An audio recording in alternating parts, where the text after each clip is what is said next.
नमस्कार, आप देख रहे हैं एमएस टीवी और मैं हूं आपके साथ कंचन। आई नजर डालते उत्तराखंड की कुछ खास खबरों पर। उत्तराखंड का विश्व प्रसिद्ध कॉर्बेट नेशनल पार्क इस साल अपने राजस्व में ऐतिहासिक बढ़ोतरी दर्ज कर चुका है। जी हां, वित्तीय वर्ष 2024-25 में कॉर्बेट प्रशासन ने 29 करोड़ 80 लाख रुपए की रिकॉर्ड कमाई की है। हर साल लाखों पर्यटक देश विदेश से कॉर्बेट पार्क में प्रकृति और वन्य जीवों का दीदार करने आते हैं। इस बार पार्क ने अपनी कमाई के पुराने रिकॉर्ड तोड़ दिए हैं। कॉर्बेट नेशनल पार्क में पर्यटकों की तादाद लगातार बढ़ रही है। 2024-25 में कुल 4,59,095 पर्यटक यहाँ पहुंचे, जिनमें 4,48,095 भारतीय और 11,300 विदेशी पर्यटक शामिल हैं। वहीं पिछले साल 2023-24 में पार्क में 3,44,655 पर्यटक आए थे, जिनमें 3,35,475 भारतीय और 9,180 विदेशी पर्यटक शामिल थे। इस साल पार्क प्रशासन ने पिछले साल की तुलना में 28% अधिक राजस्व अर्जित किया। कॉर्बेट में अब तक का सबसे ज़्यादा जो रेवेन्यू है वो इस बार जनरेट किया गया। लगभग 29 करोड़ 80 लाख रुपए का रेवेन्यू कॉर्बेट ने इस बार जनरेट किया है। साथ ही सबसे ज़्यादा नंबर में टूरिस्ट अब तक आए हैं, जिसमें कि 4 लाख से ज़्यादा टूरिस्ट पूरे हमारे कॉर्बेट टाइगर रिजर्व में इस वित्तीय वर्ष में आए। और जिसमें सबसे अच्छी बात ये रही कि जो विदेशी पर्यटक हैं उनकी जो संख्या उसमें भी बहुत अच्छा नंबर हमने देखा है। लगभग 11,300 विदेशी पर्यटक इस पूरे जो सीज़न है उसमें आए। ये सभी जो डेटा है या जो पर्यटकों का नंबर है, ये पुराने जो डेटा था उससे काफ़ी बढ़ा हुआ। मुख्यमंत्री धामी ने विभिन्न विभागों के दायित्वों का बंटवारा कर दिया है, जिसमें महिला आयोग के उपाध्यक्ष के तौर पर सायरा बानो को दायित्व दिया गया है, जिसको लेकर सायरा बानो ने मुख्यमंत्री का धन्यवाद दिया है। आपको बता दें कि सायरा बानो ने साल 2016 में 3 तलाक के खिलाफ सुप्रीम कोर्ट में रिट दाखिल करी थी, जिस पर वर्ष 2017 में सुप्रीम कोर्ट ने ऐतिहासिक निर्णय भी दिया था। सायरा बानो ने अपने दायित्व को लेकर कहा कि समाज में जो महिलाओं का अधिकार है, साथ ही उनकी समस्याएं हैं, उनके लिए भी वे पूरी निष्ठा से काम करेंगी। मुझे हमारे मुख्यमंत्री पुष्कर सिंह धामी जी ने महिला आयोग के उपाध्यक्ष का पद नवाजा है। इसको मैं बहुत ही अच्छी नज़रों से देखती हूँ और मैं हमारे समाज में फैले महिलाओं के प्रति अत्याचार, शोषण और घरेलू हिंसा वगैरह जो है अनेकों प्रकार की जो महिलाओं से संबंधित समस्याएं हैं उनको मैं दूर करूंगी। धन्यवाद। भूमि फर्जीवाड़ा रोकने और आम जनता को भूमि खरीदने बेचने में फर्जीवाड़े से बचाने के लिए राज्य का प्रथम डेडिकेटेड ई कंप्यूटर कियोस्क की शुरुआत हो गई है। कलेक्ट्रेट परिसर स्थित रजिस्ट्री ऑफिस के पास बने राज्य के प्रथम डेडिकेटेड ई कियोस्क सचेतक का शुभारंभ जिलाधिकारी ने किया है। आम जनता को कलेक्ट्रेट परिसर में स्थापित कियोस्क से निःशुल्क और पुख्ता जानकारी मिलेगी। इससे भूमि खरीदने बेचने से पहले खतौनी, चौदहवीं, जियो लोकेशन और वास्तविक स्वामी की जांच की सुविधा मिलेगी। वहीं जिलाधिकारी सविन बंसल ने बताया है कि कियोस्क से भूमि धोखाधड़ी संबंधी समस्याओं पर इससे अंकुश लगेगा और ये पोर्टल वायरस को सशक्त और सुदृढ़ बनने में सहायक साबित होगा।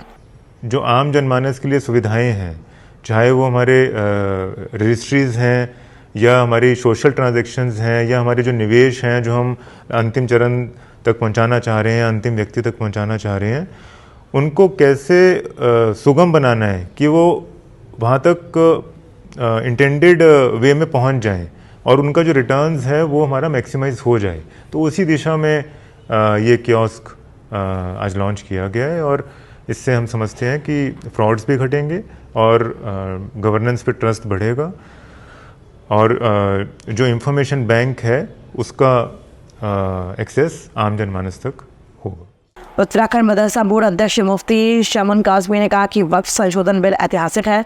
जिन दानियों ने जिन गरीबों के लिए संपत्तियां दान की थी, केंद्र में कांग्रेस के करीब 60 साल के कार्यकाल में उनका कोई कल्याण नहीं हुआ। कल्याण हुआ तो केवल वक्फ बोर्डों के अध्यक्ष होगा। जो लोग मुसलमानों को भ्रमित कर रहे हैं कि मस्जिदों और कब्रिस्तानों को कब्जा हो जाएगा, ये वही लोग हैं जिन्होंने मुसलमानों को वोट बैंक माना। जिनके लिए संपत्ति दी गई वहाँ स्कूल, यूनिवर्सिटी और अस्पताल बनाए जाते तो गरीबों का भला होता। कुछ लोगों ने मुस्लिम समुदाय के कम पढ़े लिखे होने का फ़ायदा उठाया और आरएसएस भाजपा से डराकर मुख्य धारा से दूर रखा। जैसे उत्तराखंड में यूसीसी लागू हुआ तो उन्हीं लोगों ने इसे इस्लाम के विरोध में बताया, जबकि ऐसा नहीं है। वक्फ बिल में शंकाएं पैदा की जा रही हैं। देखिए, उसका जो बड़ा फ़ायदा ये होगा, ये वक्फ संशोधन बिल जब पास हो जाएगा पार्लियामेंट के अंदर तो जिनके लिए ये प्रॉपर्टी दान की गई थी, गरीबों के लिए, बेवाओं के लिए, यतीमों के लिए, ज़रूरतमंदों के लिए, उनका इससे भला होगा। और इस प्रॉपर्टी पर मैं समझता हूँ कि जो हमारे माननीय किरण रिजिजू जी जो केंद्रीय मंत्री हैं, वो उनका जो कहना है और वो जो बात कहते हैं वो सरकार का विज़न होता है। हमारे प्राइम मिनिस्टर चाहते हैं कि सबका विकास हो, सबका विकास, सबका विश्वास और सबका प्रयास इस देश में शामिल हो। तो मैं समझता हूं कि इस प्रॉपर्टी से गरीब मुसलमानों को फ़ायदा होगा। इस तरह से फ़ायदा होगा कि उसकी प्रॉपर्टी पर यूनिवर्सिटी बनेगी, कॉलेज बनेंगे, हॉस्पिटल बनेंगे।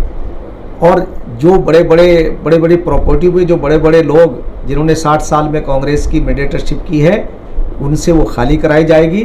तो जाहिर बात है कि इसका फ़ायदा ही होना। रामनगर में जिला विकास प्राधिकरण की टीम ने एक बड़ी कार्रवाई को अंजाम दिया। रामनगर के गुलरघट्टी क्षेत्र में स्थित आरटीआई कार्यकर्ता अजीम खान के घर को सील कर दिया गया है। इस कार्रवाई को लेकर क्षेत्र में चर्चाओं का दौर तेज हो गया है। जानकारी के अनुसार प्राधिकरण को एक शिकायत प्राप्त हुई थी, जिसके आधार पर यह कार्रवाई की गई है। प्राधिकरण विभाग के अधिकारी प्रदीप सिंह के अनुसार अजीम खान को पहले भी कई बार नोटिस जारी किए गए थे, लेकिन उन्होंने इसका कोई जवाब नहीं दिया।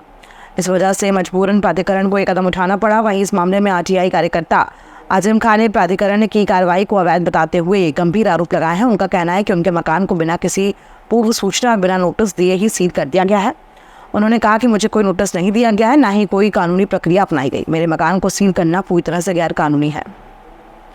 देखिए, पहली बात तो इन्होंने बिना नोटिस दिए, बिना नोटिस प्राप्त करे मेरे मकान पे नजूल पे बना है, और नजूल में पूरा रामनगर बसा हुआ है। कोई इससे पहले कभी भी इन्होंने कोई धस्तीकरण नहीं किया है, कहीं पे सील नहीं की गई है किसी भी नजूल की भूमि पे मकान पे बने हुए। बिना मुझे नोटिस प्राप्त कराए, बिना चस्पा किए, बिना रजिस्ट्री किए उसको मकान को मेरे सील करके जा रहे हैं प्राधिकरण वाले। और दूसरी बात है, मुझे इन्फॉर्म नहीं किया गया बिल्कुल भी कि मुझसे एक बार वार्ता करें या पता करें साहब मकान कैसा। कहीं से कहीं तक लीगल नहीं है मकान मेरा। नजूल पे और बसे हैं, मेरे सामने भी हैं, अड़ोस में भी है, पड़ोस में भी है। उसी तरीके से मैंने अपना मकान बनाया। कोई भी कंस्ट्रक्शन नहीं कर सकता, ऐसे हमारे नियम है, बायलॉज है। लेकिन इनका पहले चालान हुआ था, चालान होने के बाद उनके पास नोटिस आया। उसके बाद भी जब इन्होंने निर्माण कार्य नहीं रोका, उसके बाद मजबूरन हमने सीधी नोटिस दिया था आपने? नोटिस हमारी तरफ से नोटिस बिल्कुल आया होगा इनको, या तो इन्होंने रिसीव नहीं किया होगा या तो फिर इन्होंने जो भी हुआ होगा, मतलब रिसीव नहीं किया। पहले चालान हो रखा था हमारी तरफ से, पूरा इनका चालान हुआ। उसके बाद इन्होंने कंप्लेंट आई, आपने शिकायतकर्ता का नाम दिया, हमें फोन नंबर दिया, एड्रेस दिया उसका। शिकायतकर्ता ने जो लिखित में हमारे पास कंप्लेंट की थी। शहर के ऐतिहासिक लंडोर बाजार में हो रहे भू धंसाव और जर्जर हो चुके भवनों का आज central building research institute Roorkee की टीम ने निरीक्षण किया। पर्यटन नगरी मसूरी में आज से 7 अप्रैल तक शहर के विभिन्न स्थानों पर निरीक्षण किया जाना है। इस दौरान शहर में भूदर्शाओं और जर्जर भवनों का निरीक्षण कर इसकी विस्तृत रिपोर्ट शासन को भेजी जानी है। शहर के सबसे पुराने लंडौर बाजार में विगत कई वर्षों से भूदसाफ होने से क्षेत्र के लोग दहशत में हैं। वहीं मसूरी के कई भवन गिरासू स्थिति में है। रुड़की से आई विशेषज्ञों की टीम द्वारा आज 3 भवनों का निरीक्षण किया गया है। इसके साथ ही मसूरी में कई अन्य गिरासू भवनों का भी निरीक्षण किया जाना है। एनडीएमए के द्वारा ये प्रोजेक्ट हमें मिला था, तो जिसमें क्या है कि हम लोग पूरे एरियाज़ का एक सर्वेक्षण कर रहे हैं और उसका एक रिस्क मैप प्रिपेयर करेंगे कि उस एरिया में किस तरह की बिल्डिंग है और उन बिल्डिंग्स का क्या कंडीशन है। तो हमारी टीम पूरी आई हुई है और ये 4 दिन हम इस पूरे मसूरी एरियाज़ में जहाँ जहाँ पे भी ये प्रॉब्लम है, जैसे अभी हम लंडौर में खड़े हैं तो इस लंडौर एरिया का हम लोग अभी सर्वेक्षण कर रहे हैं और ये इसके बेस पे हम एक रिपोर्ट प्रिपेयर करेंगे जो कि एनडीएमए को सबमिट होगी और जिसके बेस पे फिर पॉलिसी मेकर्स को एक डिसीज़न लेने में ईजी रहेगा। सर पहले तो हम लोग अभी सर्वेक्षण करेंगे। सर्वेक्षण करने के बाद सिर्फ बिल्डिंग नहीं देखेंगे, उसका ओवरऑल एरिया भी देखेंगे। जैसे आपने बताया कि यहाँ पे सेटलमेंट है या कंसोलिडेशन हो रही है या जो भी हो रहा है, वो हम पहले एक बार इसको एसेस करेंगे। एसेस करने के बाद जो रिपोर्ट आएगी उसके बेसिस पे फिर हम एग्जैक्टली बता पाएंगे कि ये क्या रीज़न है। खबरों में फिलहाल इतना ही, दीजिए इजाज़त, नमस्कार।